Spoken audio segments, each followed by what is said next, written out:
Welcome. In today's guide, we'll walk you through the updated steps to sign out of your Dropbox account using the mobile app.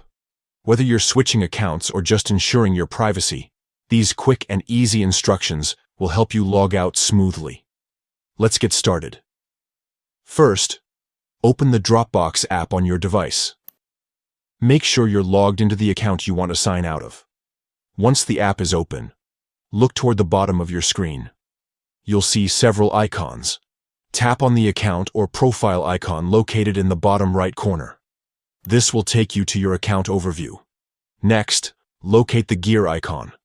Depending on your device, this icon might be in the top left or top right corner of your screen. Tap on it to access the settings menu.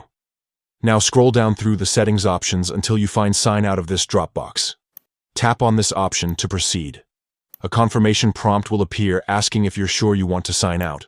To finalize, simply tap Sign Out again. And that's it. You're now successfully logged out of your Dropbox account. Remember, signing out is an important step if you're using a shared device or switching between accounts. It helps keep your files and information secure. Thank you for watching.